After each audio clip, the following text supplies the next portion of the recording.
हूं आप सभी को अपने channel self study with JP sir पे। मैं इस चैनल के माध्यम से आपको class 10 West Bengal board math solve करा रहा हूं। और आप सभी को पता है कि जो वेस्ट बंगाल बोर्ड में पढ़ते हैं, क्लास 10 में पढ़ते हैं, गवर्नमेंट ने उनके लिए काफी अच्छा सुजोग दिया है अच्छे नंबर लाने के लिए। और आपका सिलेबस 30 से 35% कम कर दिया गया है हर एक सब्जेक्ट का। आप इसका लाभ उठा सकते हैं और मैं आपका बहुत मदद कर सकता हूं मैथ सब्जेक्ट में अच्छे नंबर लाने में। मैं इस चैनल के माध्यम से आपका गोलक, शंकु, बेलन और चैप्टर 5, 5.1, 5.2 और 5.3 का ये एकदम अंतिम चरणों में, हो सकता है कि आज ये कंप्लीट भी हो जाए, एमसीक्यू में आपको बताऊंगा। तो अभी तक आप मेरे चैनल को सब्सक्राइब नहीं किए हैं, वेस्ट बंगाल बोर्ड में है तो जरूर सब्सक्राइब कर लीजिए ताकि हर एक वीडियो का अपडेट आपको मिलता रहे और आप इस चैनल के माध्यम से अपने स्कोर को मैथ में 80 से 90% तक, 80 से 90% तक नंबर ला सके। आप जानते हैं कि मैं वीडियो को शुरुआत करने से पहले, अपने टॉपिक को पढ़ाने से पहले आपका दिमाग को थोड़ा सा चेक करता हूं कि किसके पास कितना ज्यादा दिमाग है, एक पहेली के द्वारा। तो जो मेरी पिछली वीडियो की पहेली थी और उसका जो सही जवाब था वो आया था तावा और रोटी, ठीक है। और सबसे पहले कमेंट विशाल ने दिया था, 2 नंबर में देवकांत और 3 नंबर में प्रीति का कमेंट रहा। ये विशाल कंटिन्यू बने हुए हैं कॉन्टेस्ट में, हमेशा इनका नाम टॉप 3 में रहता ही है, कभी फर्स्ट, कभी सेकंड, कभी थर्ड, ये आते ही हैं। इनको बहुत बहुत धन्यवाद कि ये हमेशा अपने परफॉर्मेंस को बरकरार रखे हैं, ये सबसे अच्छी बात है। देवकांत का मैंने 2-3 वीडियो से देख रहा हूं कि देवकांत का भी नाम आने लगा है, ये एक न्यू नेम है लेकिन अभी आ रहा है अभी। और प्रीति भी कंटिन्यू बनी हुई है, तो इनको बहुत बहुत धन्यवाद इन सभी को कि इन्होंने टॉप 3 में अपना तो आज की पहेली है, ध्यान से आप सुनिए।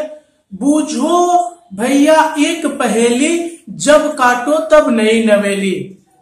ठीक है, ये आज की पहेली थी। बूझो भैया एक पहेली, जब काटो तब नई नवेली। कमेंट करके जल्दी से बताना है कि इस पहेली का सही जवाब क्या होगा। चलिए हम आज के अपने टॉपिक पे चलते हैं बिना वक्त गंवाए हुए। देखिए आज का जो हमारा सवाल है ये बी है, निम्नलिखित विवरण सत्य है या गलत लिखे। ये एमसीक्यू में दिया गया है। तो पहला लिखा हुआ है कि ए बी अनुपात सी स्क्वायर, बीसी अनुपात ए स्क्वायर एवं सी अनुपात बी स्क्वायर का यौगिक अनुपात ज्ञात करो। ये देखिए जो यौगिक अनुपात की बात है, यौगिक अनुपात में आपको पढ़ाया था, कौन से चैप्टर में पढ़ाया था आपको कमेंट करके उस चैप्टर का नाम बताना है। ओके, तो यौगिक अनुपात होता क्या है रियल में, इन सबका जो फर्स्ट वाले होता है आपस में गुणा किया जाता है, हम लिख सकते हैं।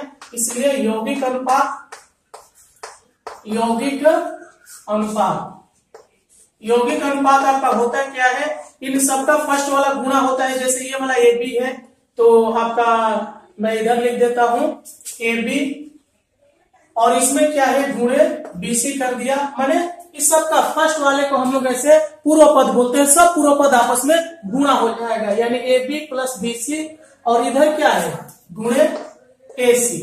फिर अनुपात का चिन्ह दे दीजिए, इन सबको गुणा कीजिए, सी स्क्वायर गुणे ए स्क्वायर और गुणे क्या हो जाएगा बी स्क्वायर। ओके, इन सबको अगर आप गुणा करते हैं तो देखिए ए इसमें कितना है 1, 2, यानी आप लिख दिए ए स्क्वायर, बी कितना है 2, बी स्क्वायर, और सी कितना है 2, यानी सी स्क्वायर। हो गया गुणा होके अनुपात, ये सब गुणा होके ए स्क्वायर, बी स्क्वायर, सी स्क्वायर। सही सीक्वेंस में लिख दिया, एबीसी क्रम में मैंने लिख दिया। देखिए ये दोनों आपस में मैच हो गया तो ये कट जाएगा और ये क्या आ जाएगा 1:1।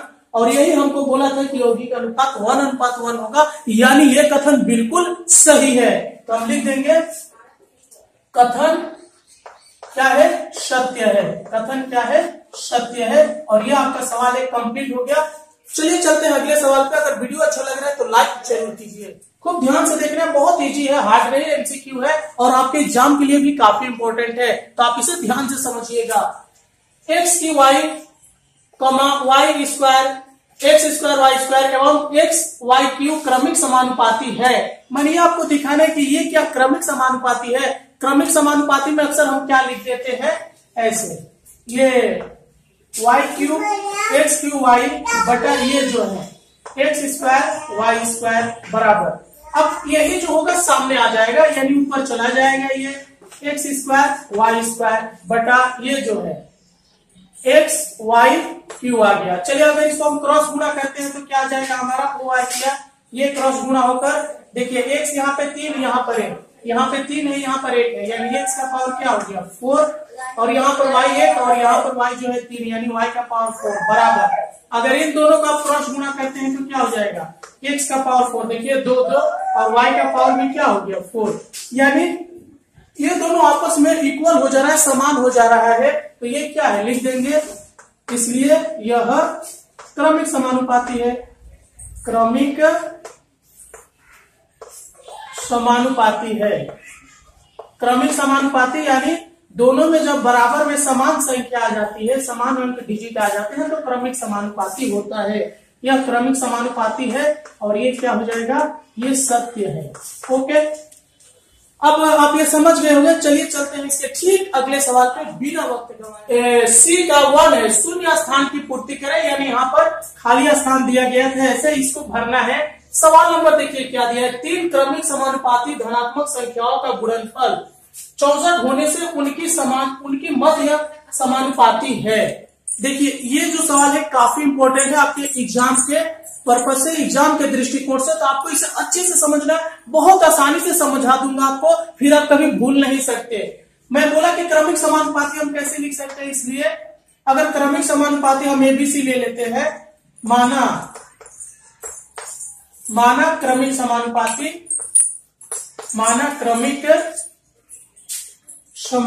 क्रमिक समानुपाती अगर मैं ले लेता हूं,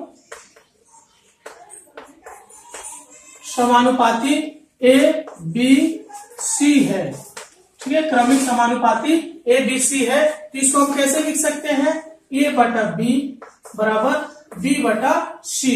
ओके, तब देखिए इसको क्रॉस गुणा कीजिएगा तो क्या हो जाएगा, O R B square, B गुणा होके बी स्क्वायर और ए और सी गुणा होके ए सी आ गया। अब डायरेक्ट आपको एटीपी करना है, जल्दी से बनाना है इसे, कि इसमें बोला है कि 3 क्रमिक समानुपाती धनात्मक संख्याओं का गुणनफल, माने अगर इनको हम आपस में गुणा कर देते हैं, यानी गुणा यानी क्या, ए बी सी, तो हमारा कितना आ जा रहा है 64 आ जा रहा है। फिर मैंने वो आ किया, अब देखिए ये बी स्क्वायर बराबर ए सी आया है, तो हम इस बी के जगह पे क्या लिख सकते हैं, सॉरी इसको आप एक बार ऐसे लिख दीजिए, बी ए और सी को एक साथ कर दीजिए, इसको थोड़ा गुणा ऐसे डॉट गुणा का चिन्ह दे दीजिए यहाँ पे, यानी डॉट दे दीजिए, गुणा हो जाएगा वो, ये 64। फिर वो ये एसी के जगह पे आप क्या रख सकते हैं, ये बी तो है ही, और एसी के जगह पे हम बी स्क्वायर क्या कर सकते हैं, रख सकते हैं, बराबर क्या आ गया 64 आ गया। ओके, अब देखिए ये दोनों आपस में गुणा होकर क्या हो जाएगा, बी का पावर 3 बराबर क्या हो गया 64, फिर ओवर बी बराबर 64 किसका क्यू होता है अभी आपको पता चल जाएगा सेकेंडों में, यानी 64 का खंड कीजिएगा आप, ठीक है। तो 64 का खंड करने के बाद अगर इसको 4 से काटते हैं तो आपको 3 को 4 मिलेगा। अब क्यू का मतलब होता है कि जब 3 को संख्या अंडर रूट के अंदर रहती है तो एक संख्या बाहर आ जाती है, वही क्यू होता है। क्यू का यही नियम है, आपने 1 में सीखा होगा ऐसा। तो बी बराबर क्या आ गया 4, इसलिए हमारा मध्य समानुपाती भी क्या आ गया, मध्य समानुपाती। आप मध्य समानुपाती जान भी रहे थे, देखिए ये इसका ये मध्य समानुपाती आ रहा है। ओके, मध्य समानुपाती बराबर 4, ये भी आपका सवाल सोल्व हो गया चुटकियों में। अब चलिए देखिए ये जो सवाल नंबर 2 दिया गया है, 2 में क्या दिया गया है आप ध्यान से समझिएगा, काफी इंपॉर्टेंट है एग्जाम के लिए। आपको एक बात बता दूं, ये जो आप एमसीक्यू कर रहे हैं ना, ये अगर आप एमसीक्यू पूरा अच्छे से करते हैं, वहां से एग्जाम में जरूर से जरूर पूछा जाएगा क्वेश्चन। तो आप एमसीक्यू क्वेश्चन जरूर अच्छे से कीजिएगा, इसका हमेशा पूछा जाता है यहाँ से शॉर्ट क्वेश्चन में 2 नंबर या 1 नंबर पे आता ही है। आप इसको बहुत अच्छे से समझिए। देखिए क्या लिखा है, ए अनुपात 2 बराबर बी अनुपात 5 बराबर सी अनुपात 8 होने से ए का 50%, बी का 20% बराबर सी का कितना प्रतिशत। देखिए कहने का मतलब है ए का 5%, यहाँ पर आपका का के जगह पे एवं लिखा हुआ है आपके बुक में, यहाँ पे का होगा। तो ए का 50%, यानी जो ए का 50% हम निकाल रहे हैं वो बराबर हो जा रहे हैं बी के 20% के, यानी जब बी का 20% ही निकाल दे रहे हैं तो ए के 50% के बराबर हो जा रहा है। ठीक है, तो वही बताइए कि वो सी का कितना प्रतिशत आप निकालिएगा। तो इन तीनों का जो मान होगा आपस में बराबर आएगा। इसको कैसे सोल्व करेंगे ध्यान दीजिए थोड़ा सा। मैंने लिख दिया ये जैसे a अनुपात 2 लिखा है तो मैंने लिख दिया a/2 बराबर b/5 बराबर ये c/ क्या हो गया 8 बराबर 1 मान, यहाँ पे 1 मान लिया मैंने। ठीक है, तो a बराबर क्या हो जाएगा, a बराबर ये 2 हो जाएगा, b बराबर क्या हो जाएगा 5 हो जाएगा और c बराबर ये क्रॉस गुणा होकर 8 हो जाएगा। आपको तो पता ही है कि ये क्रॉस गुणा से ही हो जाता है, बनता है ये क्रॉस गुणा 8 आ गया।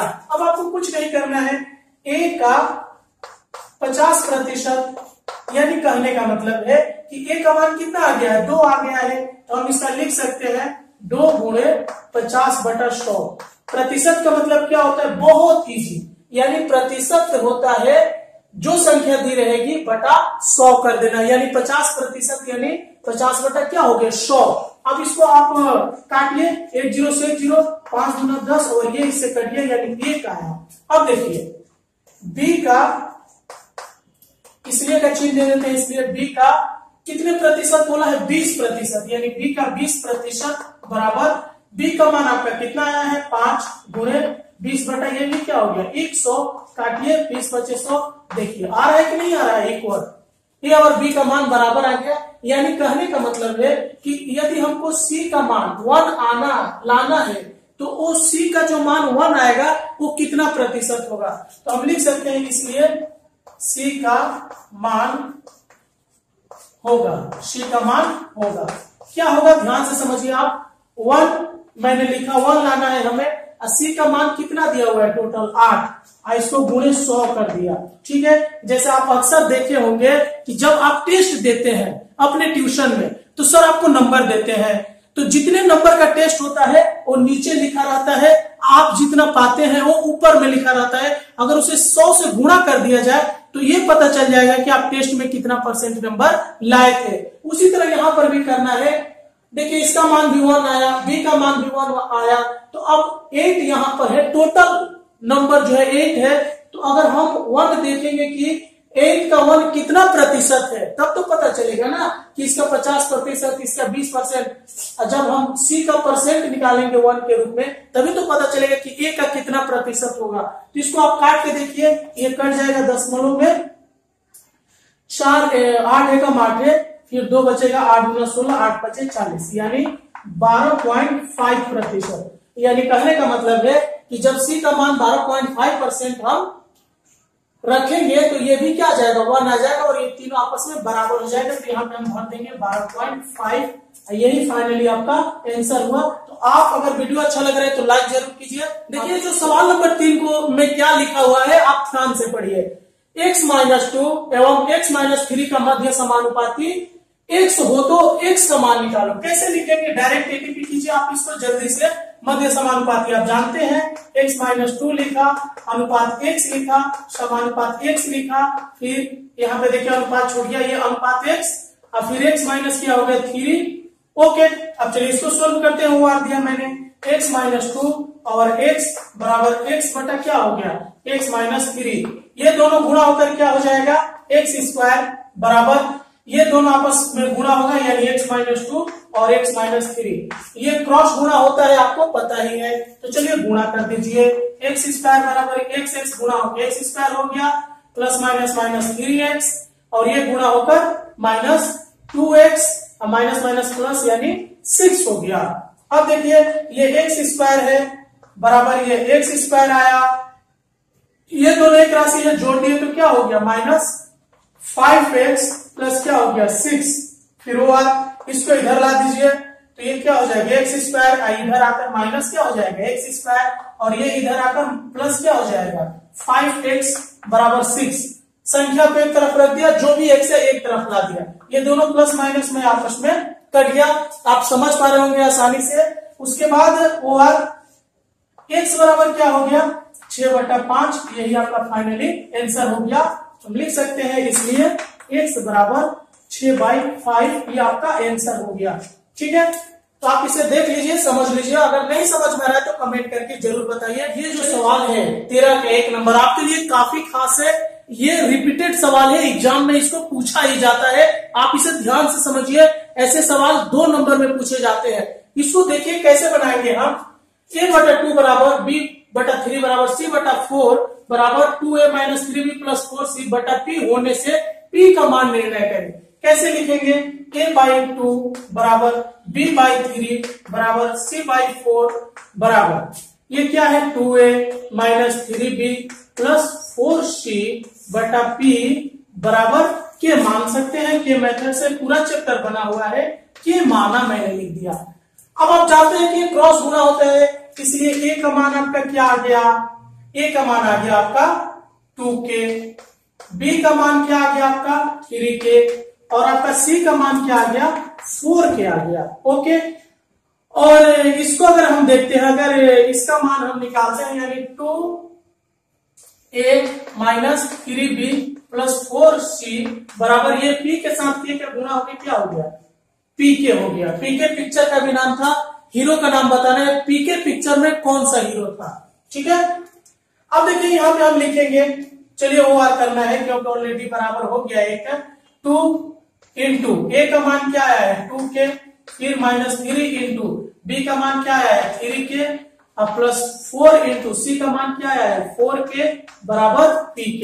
pk का हीरो का नाम और साथ साथ हीरोइन का भी नाम बताना। हीरोइन को नहीं छोड़ सकते हम, इसी तरह गुंडा लोग लेके भाग जाएगा तब उसे 2 दूनी का 4k और माइनस क्या हो जाएगा 9k और ये प्लस क्या हो जाएगा 4 का 16k बराबर यहाँ पर भी pk आ गया। ओके, अब देखिए सबको इन दोनों को हम जोड़ देंगे, प्लस में है तो जुट कर ये क्या हो जाएगा 20k अब माइनस कर देंगे 9k बराबर pk आ गया।